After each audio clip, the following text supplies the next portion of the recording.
In the future, humans might look like this. They'll have long, tall bodies equipped to live in space. Or they could look like this. They might be forced to become short and fat to protect them from disasters happening on Earth. But none of that might happen if we don't start working on these problems today. Well, we're going to show you the people who are building the future of humanity. But first, let's look at what a possible future might look like just 100 years from now, which actually isn't that far away. Just think 3 to 4 generations from now. Think about your great-grandparents. They don't look that different from you, so maybe things won't change a ton, right? Well, wrong, because the changes we'll experience will go much further than simple genetics. Technology will also play a key factor in how our human bodies change. I'm talking about bionic limbs.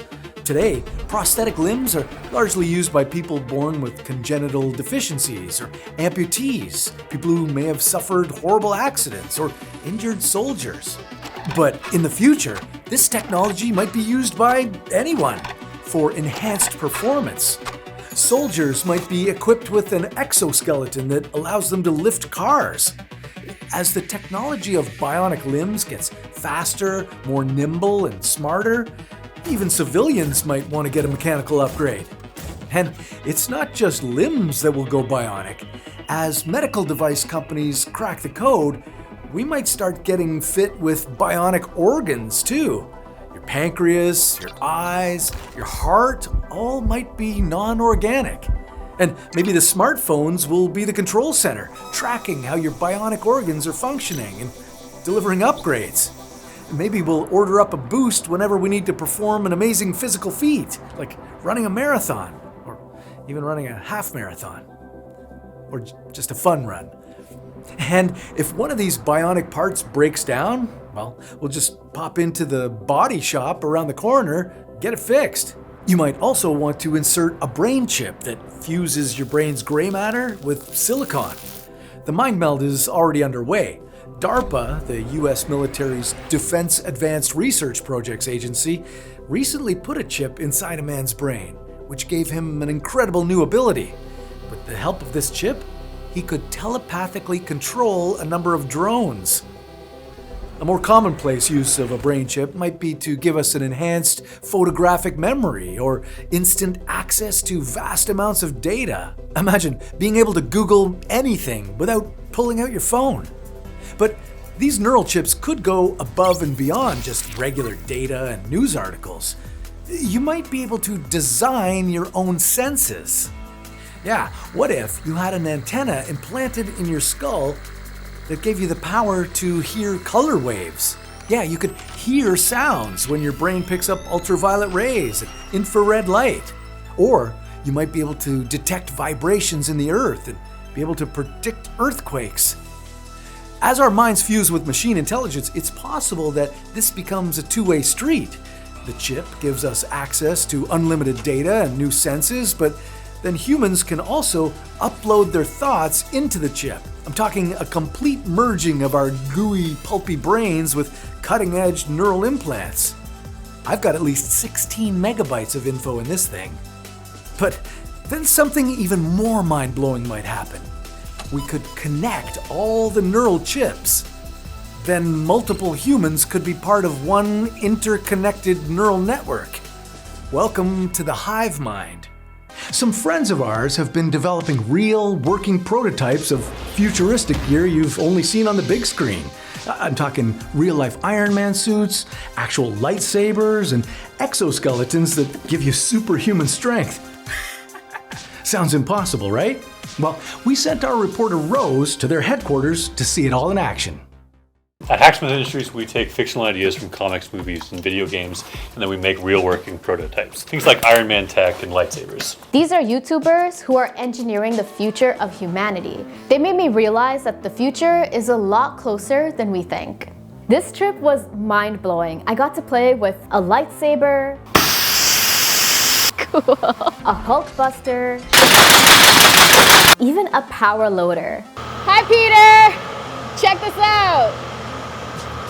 So freaking cool. Okay, well, while Rose looks at what's happening right now, I'm going to look even further into the future. Let's fast forward another 150 years. We're now looking at a human 250 years into the future. If you're alive in the year 2275, well, you're gonna have to be pretty tough. These humans would have survived a massive change in climate. At this point, Earth would have suffered some extreme weather changes. Sea levels could rise up to 9 or 10 meters, and violent storms, hurricanes, and cyclones would have become commonplace. There may be some tech solutions that emerge to deal with some of these problems, especially in North America and Europe, but many of the world's poorest countries won't have access to this advanced technology. People living in coastal areas like Bangladesh or Thailand might not survive as the waters rise. So, the survivors? Well, like Darwin said, they'll have to be the fittest. For more on this, let's take a look at bears.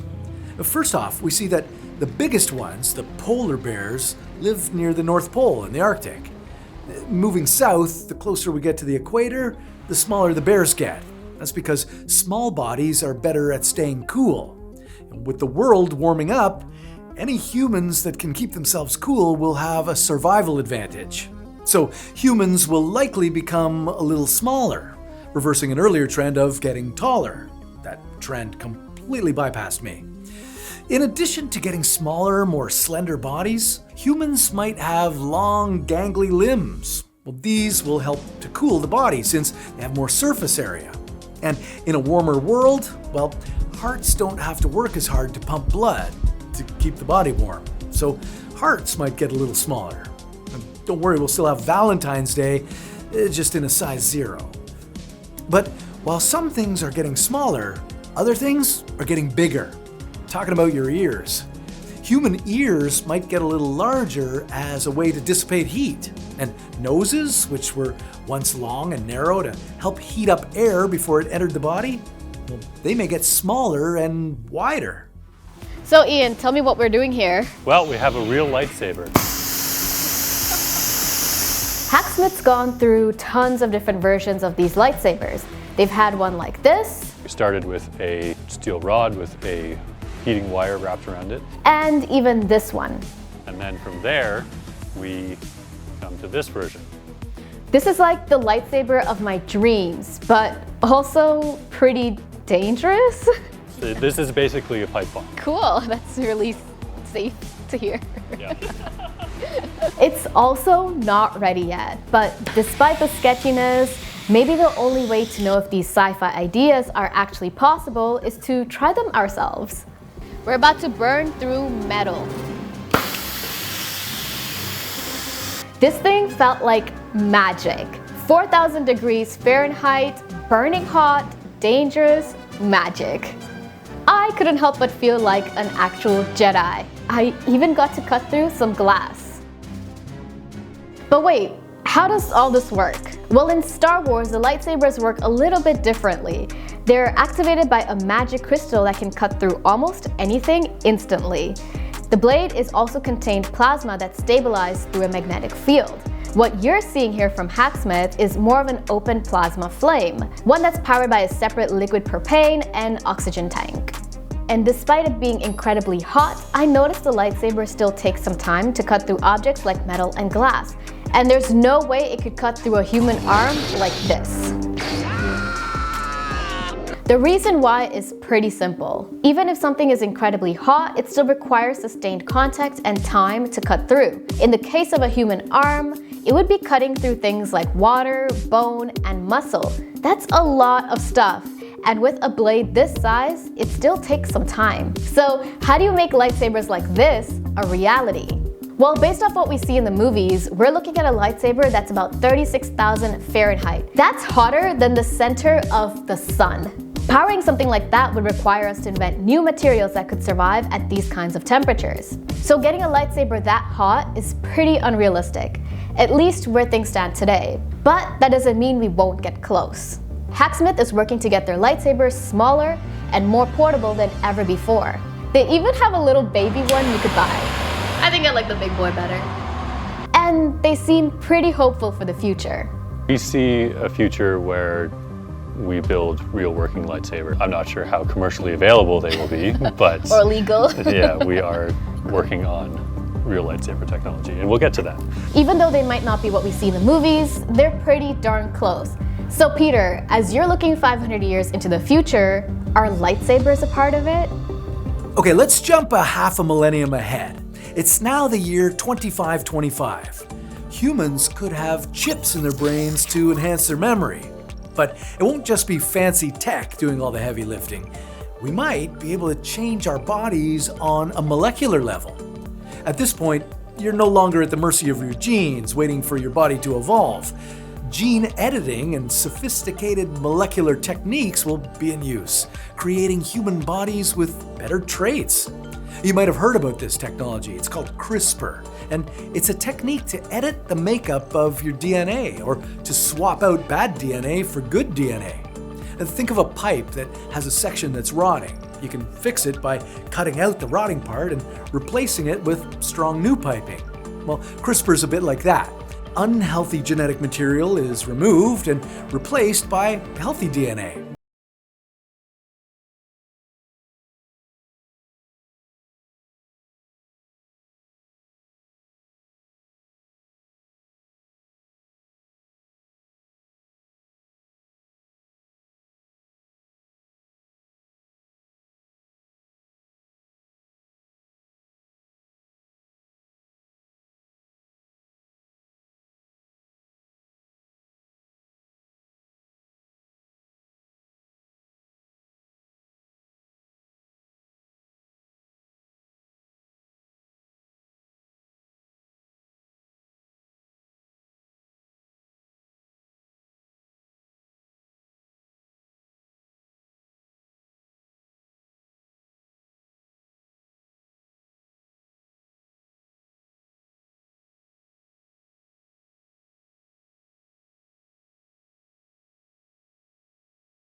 A cure for blindness.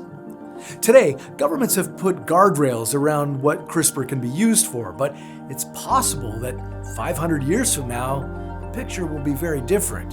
People could use CRISPR to create designer babies. Maybe with a snip of the molecular scissors, you could give your baby purple eyes and red hair. It's possible that other traits like height and metabolism can also be edited to order. Instead of taking Ozempic to lose weight, people will just go in for CRISPR to stay thin. Now, will these tools be available only to the rich, or will anyone have access to them? Well, maybe like home laser treatments, there'll be do-it-yourself at-home CRISPR kits. Yeah, it sounds crazy now, but that far into the future, it's definitely a possibility. But maybe the future won't be about CRISPR. Instead of trying to change our insides, we might try to strengthen our bodies from the outside. Humans might have exoskeletons, like from the movie Aliens. A real-life power loader. Hacksmith built this over the course of 3 years. It's so strong that it can lift up and destroy an entire car. I felt super powerful in this thing. I was taller than LeBron James, maybe even 2 LeBrons. The Hacksmith crew admits that this specific model doesn't have a ton of real-world applications, but that doesn't mean that it's completely useless. Aliens came out in 1986, and that was one of the first exoskeletons ever seen. And now, almost 40 years later, companies other than Hacksmith have ran with this idea and are creating some incredibly cool tech. A company in Korea is developing an exoskeleton that can help people in wheelchairs walk again. And militaries are developing what is essentially an Iron Man suit. So if we're already at this point in 2025, I think it's safe to say that the future of this technology will get even more advanced. But what else is going to happen? Okay, jumping ahead to 750 years from now. Using our advanced gene editing techniques, a new version of human is being engineered, one that's perfectly adapted to and one who can survive Mars. What does that human look like? Well, let's take a look. Mars's gravity is about 40% of what we feel on Earth. The muscles and bones in our human body have evolved to work against this gravity. But on Mars, without modifications or regular exercise, our muscles would waste away. So, taking out our nifty CRISPR scissors, we'd give ourselves a modification that would slow the deterioration of muscle fibers under low gravity. And maybe give ourselves some lighter bones, like those that we might have evolved with if we had originated on Mars. The second major adaptation that would be needed would be the ability to deal with the radiation on Mars. See, Mars is hit with 40 to 50 times the amount of radiation that we get here on Earth. Now, scientists are working on a modification for this. They're figuring out if we can identify genes that can be turned on or off to protect against acute radiation sickness. But that same solution can be applied when designing a Martian body. For clues, we might have to look at someone we usually think as a disgusting little pest, a cucaracha, cockroach. This guy is resistant to radiation. Figuring out his secret and applying it to our future human will create a powerhouse that can survive Mars. Now, we can make all the adaptations we want to this future human, but let's be real, there's one crucial thing missing, and that's food. Oh, and the Mars body will probably have its DNA tweaked so that it's resistant to dust. If there's DNA that controls how sensitive a person is to dust, we'd want to dial that way down. The Martian surface, extremely dusty. Okay, finally, can the Mars body be adapted to breathe carbon dioxide? That's one thing that probably isn't going to work. Scientists say we'd be better off creating a source of oxygen for humans to breathe on Mars than trying to modify our metabolism in this bizarre way. Our bodies burn sugar using oxygen. It's an evolutionary adaptation that we've had for a good 2 billion years. Sorry, future Martians, we're not giving you carbon dioxide breathing lungs. At least not yet. All right, check out the future Martian. Unlike us Earthlings, the Martian has puny muscles and a lightweight body, maybe darker skin to combat that high radiation zone, and very, very hairy nostrils as a defense against the dusty atmosphere, plus some mucus-producing glands for additional protection. Better pack an extra box of tissues for your trip to Mars, and some grooming tools. Ugh. This Hacksmith adventure wasn't just about fun toys, even though those were awesome. James, the creator of this channel, was working on some out-of-this-world technology in his office. He showed us this robotic arm that can perform surgeries. So the tiny little gripper you see here? Yeah. That's actually part of a couple $1 million surgery robot that surgeons would actually use for teleoperation surgery. Back in 2010, the company behind this technology performed surgery on a grape. As silly as this may sound, it shows something really cool. Robot arms like this could be super good at surgeries, and they already are. It works like this. A surgeon gets behind the console and is able to move the robotic arm. I got to play around with it a bit, and it was incredibly intuitive.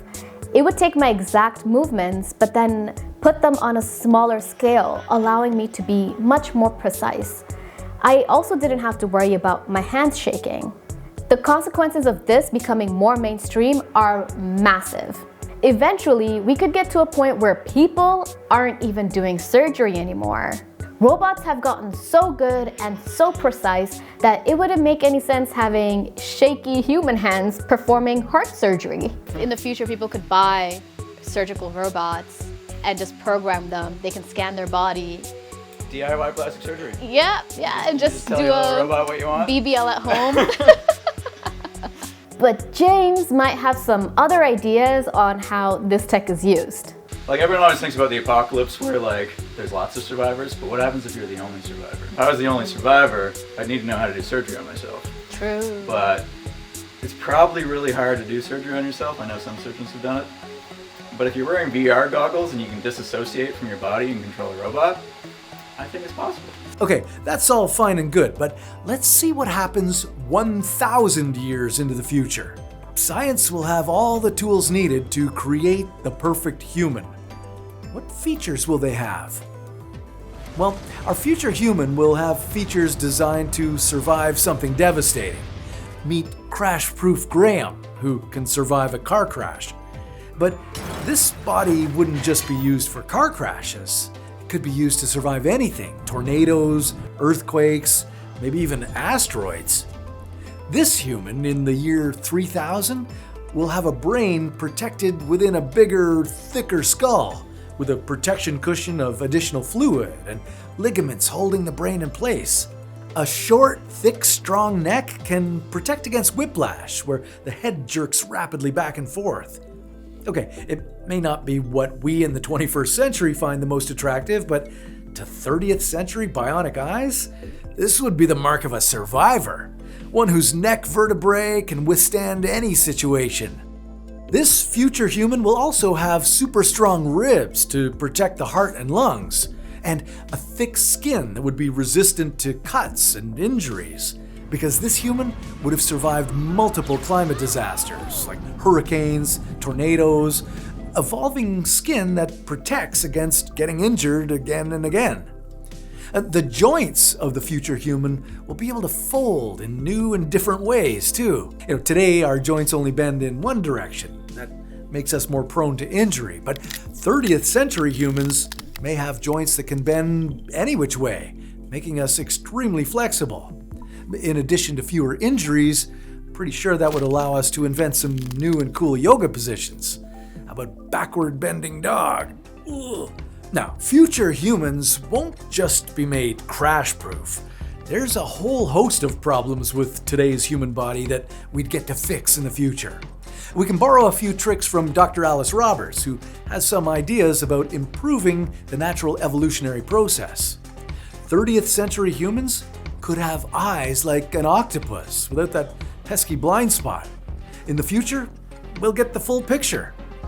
I told you earlier about how humans would be growing bigger ears to cool off, but instead of big flappy elephant ears, they might actually be designed more like a cat's to amplify sound and help us hear better as we get old. Now, I've always thought that having this little bit of shared single pipe for both breathing and passing down food was a big design flaw. Well, our new human model would have two separate pipes so that food never goes down the wrong way. Say goodbye to the Heimlich maneuver. The 30th century woman would have a key modification that makes having a baby a whole lot easier. See, the human pelvis has evolved to support us while walking upright, but it's not big enough for one important thing: allowing big-headed babies to come out easy. So childbirth is painful and difficult. Dr. Alice Roberts suggests a modification in the style of a kangaroo, giving birth to smaller babies and then letting them hang out in a human pouch to grow bigger. We'd probably need some pretty advanced gene editing to pull this one off, but a millennium from now, we'll have figured it out.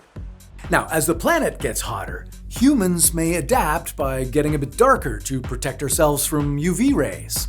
But with gene editing technology, we can do way cooler things with our skin color. Our old friend, the octopus, can change its skin color on demand to camouflage itself. Splice this trait into humans and we can all change color to suit the occasion, like hiding, or St. Patrick's Day partying, or fake tanning. How about the human leg? A nimbler leg could be helpful, kind of like an ostrich.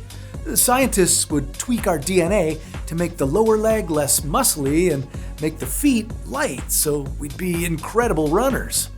And our spines tend to get compressed as we age, and we can get herniated discs. So the 30th century human will have a shorter spine and a wider pelvis for stabilization, like a chimpanzee.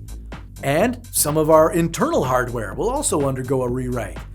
To prevent heart attacks, our arteries will become far more interconnected, and we'll replace our lungs with a more efficient system using a combination of air sacs and lungs, like birds. The 30th century human still looks a bit like you and me today, but with the big cat-like ears, and the changing skin color, the marsupial pouch, short torso, and the ostrich legs, the future human is beautiful, astonishing, and terrifying all at the same time. Regardless of where the future of humanity goes, there's no doubt that things will start to get incredibly strange. We already see glimpses of it today with things like Neuralink, ChatGPT, and VR glasses. It's only a matter of time before things start getting more integrated into our bodies.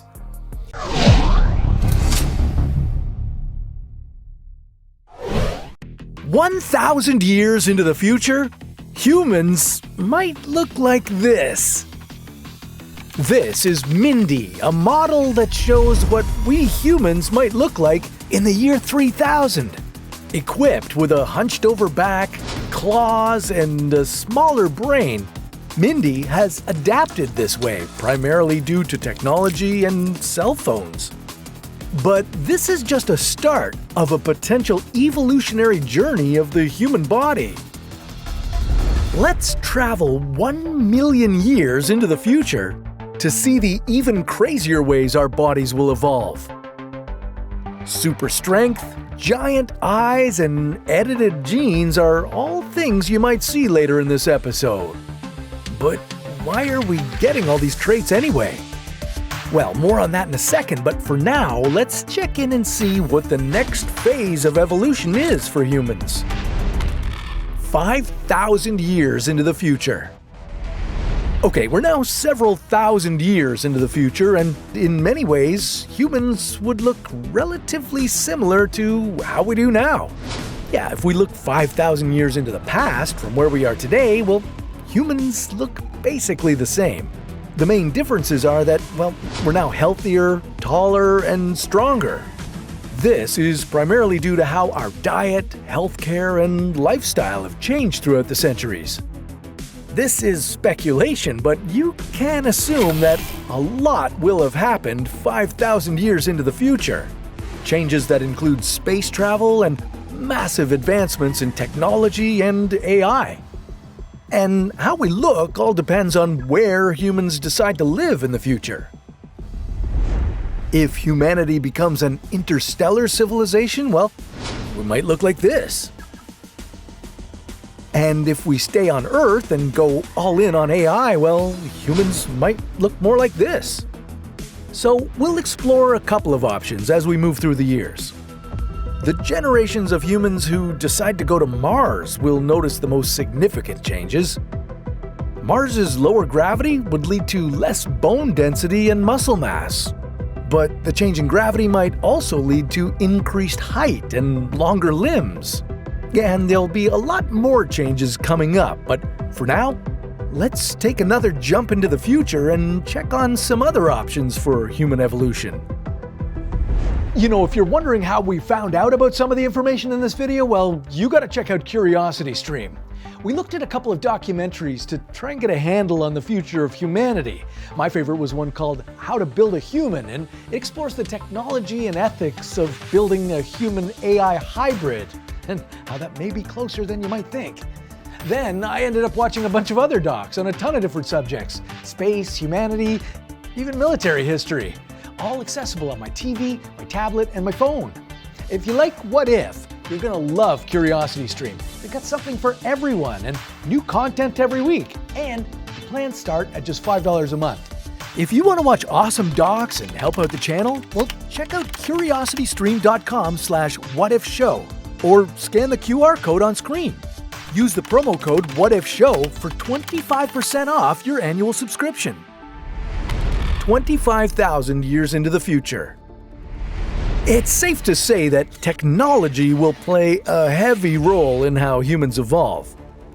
Traveling 25,000 years into the future, well, you might decide to have a designer baby.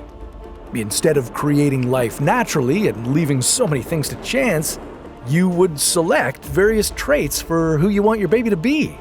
You could choose physical characteristics like hair and eye color, and much more essential features like the ability to avoid certain diseases and allergies. In a way, this is already happening today, but in the future, it'll be more advanced and accessible. It's also likely that humans will begin to fuse with technology, becoming cyborg-like beings. Think neural links, robot limbs, and sensory enhancements. Imagine having a chip in your brain that's equipped with an AI that provides you with any answer you need. Humans will have all these cybernetic enhancements that will make them smarter, stronger, and able to live longer. 100,000 years into the future. One of the ways which we can see how much humans have evolved is by looking at our faces and heads. As you see here, in 100,000 years, our eyes and heads will be significantly larger. This will be due to multiple reasons, one of them being that we'll be living in different environments, like space. Our larger eyes will allow us to see better in low-light environments. They'll also help protect our eyes from the cosmic rays found in space.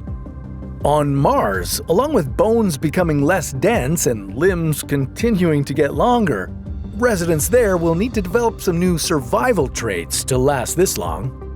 As humanity has developed on Mars over the generations, well, they've been experiencing tons of radiation in their environment. That's thanks to the lack of an atmosphere on the red planet. Over time, humanity there has slowly adapted to this new way of life, but the radiation levels are so harsh that they likely haven't adapted enough to live comfortably. One of the problems with evolution is that it's incredibly slow. Seeing significant change in our bodies can take millions of years. So, to fix that, we'll need to make some changes ourselves. You'll see what I mean as we continue on to our 1 million year mark. 250,000 years into the future. Yeah, humanity was tired of waiting and waiting for changes in evolution to happen, so they've decided to do it themselves. We've been altering our bodies with technology for hundreds of thousands of years at this point, but now we're gonna take it to another level. Yeah, instead of adding some sort of enhancement to our bodies, well, we'll now alter our DNA with advanced genetic manipulation. Scientists are already experimenting with this technology, but 250,000 years from now, well, you can bet the science will be advanced beyond belief. Scientists will be able to alter, edit, and even add different genetic mutations, both before people are born and after. In the case of our colony on Mars, well, people on that planet could alter their genes so that the radiation isn't as harmful to their bodies. And that's just the start. Eventually, we'll alter our genes to produce all sorts of insane attributes. You could be brilliant, have super strength, or be immune to every disease. As humanity unlocks this new era of human evolution, things are about to get even better. By the way, are you wondering where we've been getting all these crazy video ideas lately? Well, they come from our Patreon. We've got an exclusive Discord where members get front-of-the-line access to talk about the what-if ideas they want made. Sign up and maybe we'll create your next idea. 500,000 years into the future. Okay, it's been another 250,000 years. Humanity has been playing around with this gene editing thing, and it's gotten pretty ridiculous. Scientists have managed to combine parts of lizard DNA with our human DNA. This has allowed us to regrow our limbs and grow new organs if we need them. Also, along with the help of technology and gene editing, humans are more intelligent than ever. We can now naturally have any appearance we want. This might sound kind of scary, but gene editing like this will likely be essential for us to survive in new environments, like space and our evolving Earth. 1 million years into the future. So remember the humans back on Earth? The ones who were adding tons of cybernetic enhancements to their bodies? Yeah, they've continued to do that, along with tons of gene editing. And the people in space have been doing the same thing. But as we've been progressing through these 1 million years, well, the environments on Earth and Mars have been very different. And because of these different environments, the humans living on these planets would have different needs and desires for the types of bodies they want. Remember, evolution is all about lifestyle and environment. That's why Mindy, at the start, looked the way she did.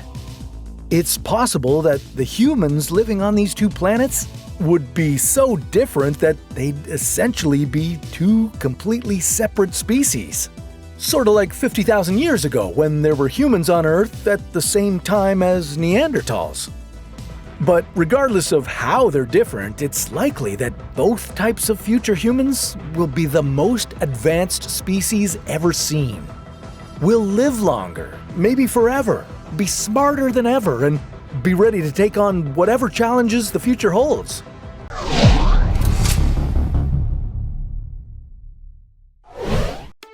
What will humans look like in 10,000 years? What about in 1 million years? Will we look like this guy? Probably not, but we'll definitely look different than we do now. What parts of our body would evolve? How long would evolving our bodies take? And who would win the survival of the fittest? This is What If? And here's what would happen if our bodies kept evolving. It took roughly 6 million years for humans to become what we are today, and modern humans have only been around for about 12,000 of those years. Even in that short period of time, humans have evolved slightly. We've become about 10 centimeters taller, and now we can eat dairy foods after childhood. So, if those things can happen in 12,000 years, where might we be hundreds of thousands of years into the future? First, we should probably figure out exactly what evolution is. Evolution is all about changes in the genetic makeup that happen to a species over time. Species with more advantageous traits will tend to have more offspring, so those genetic traits will tend to carry on to later generations. For example, giraffes with longer necks who can reach more food will be able to survive better than giraffes with short necks. And they'll be able to have more babies who will likely have longer necks just like their parents. And as time goes on, the short-necked giraffes will die out and the long-necked giraffes are the only ones left. That's why all our giraffes today have long necks. So how does this apply to humans exactly? Well, evolution in this sense is actually very hard to predict. In the world we live in, we don't need to worry about survival of the fittest. Technology has effectively canceled a lot of that. You no longer need to worry about being the fastest or the strongest. This isn't 100,000 years ago when you had to fight for your food. Things like houses to live in and clean running water make surviving so much easier. You never think to yourself, how am I going to survive today? But that's something our ancestors had to worry about constantly. It's not guaranteed that 1 million years from now, humans will be stronger, faster, and bigger than ever before. After all, having children today is generally decided by culture and personal choice rather than the need for our species to survive. Our future will be decided by the traits of people who have children and how many children they have. If people who are naturally overweight and have health problems are the only ones having kids over the next million years, then that's how the human race will end up.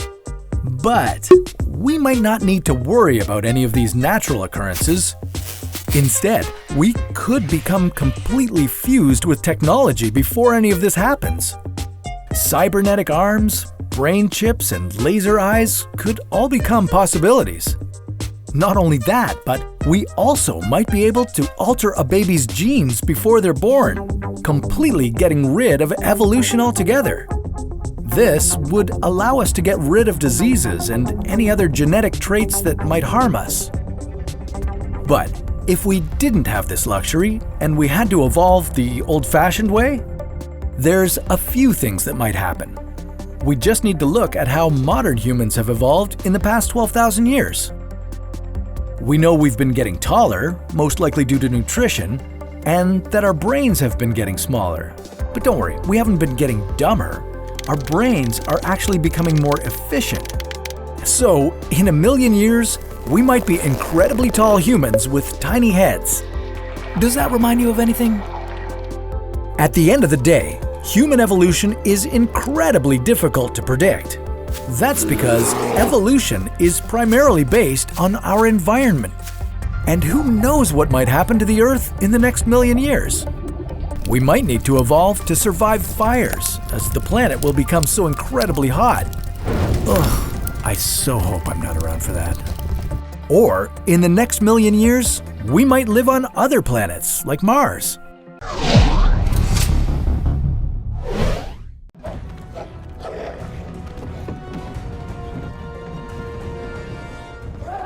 Humans have been evolving for the past 6 million years. But something's gone terribly wrong. And now we're evolving backward.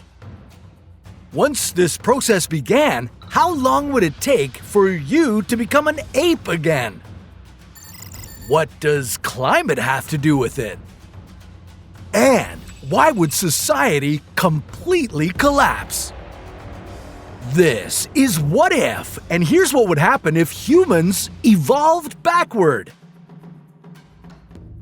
Thanks to evolution, humanity dominates Earth, but how did that happen? Well, first, don't think of evolution as a straight and narrow path.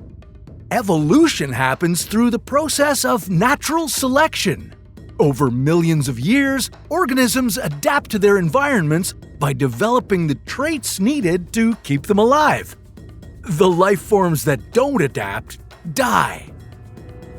Evolution doesn't have an end goal for you. It's a never-ending process of survival. So, if you started de-evolving today, how soon would humanity perish? Your journey through devolution would eventually take you into the microscopic realm.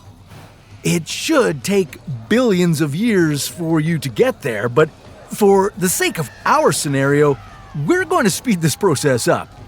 Like way up. Like, let's say you raced through the backward evolution at the speed of 1 million years in one day.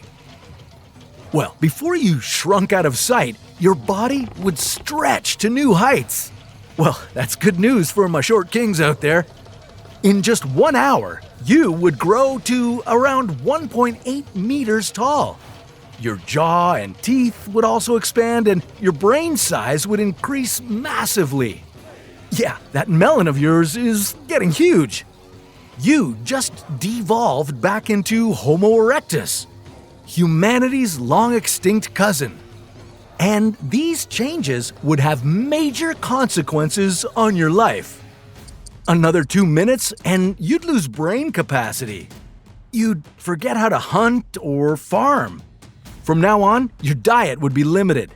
You'd eat whatever you could find in the wild, or you could make a trip to the grocery store while they still exist, but you certainly wouldn't be smart enough to understand how to pay.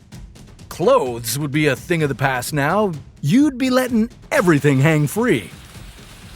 You'd forget everything. You wouldn't know how to bury the dead or how to create art. You'd be naked, hungry, kinda dumb, and a little uglier. The good news? Well, no one would tell you. After about 4 hours into this experiment, well, you'd lose the ability to talk. And as you grunted your way through life, society around you would start to crumble. Yeah, in the next 2.5 days, cities would become abandoned ruins of a time forgotten.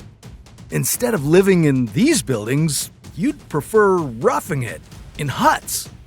Now you would devolve into Homo habilis, eating leaves, plants, and whatever animal you could catch. With your diminished brain capacity, you wouldn't be able to use stone tools anymore, and a warm fire would be a rare luxury. After 6 days, you'd devolve back into a chimp. You'd be living off the spoils of the jungle, eating seeds, nuts, and insects. Over the next couple of months, wild primates would reign on Earth again. Okay, after 6 months of your devolution, the lines between species would blur. Now you would live among the monotremes, mammals that lay eggs like the platypus. Yeah, you'd be hatched into this new world. After 1 year, you'd be wallowing in freshwater habitats with the other tetrapods. And if that sounds refreshing, well, just wait. In 1 more year, you'd live it up as a starfish or a worm-like creature floating in the ocean without care. The once great species known as humans would return to a single-celled bacteria 10 years into this wild experiment. All of human history, your knowledge and experiences would be gone, and you would be reduced to a tiny speck. So, once you're back in this simple state, could you evolve back into a human again? Yeah, well, probably not. We humans evolved this way thanks to a lot of luck and specific circumstances. It all depends on the new conditions on our planet. You could develop blue skin like the Na'vi, or even become bioluminescent. Wow! Maybe you would just be a pile of slime. Who knows? Listen, devolution is a fun theory, but it's unlikely to happen like this. The situations that made your ancestors branch out from other species don't exist to make this process happen in exact reverse order. It's not like pressing rewind. But what if you could fast forward and evolve 1,000 years in 1 day? Well, be a good monkey and stay right here, because that's a story for another What If.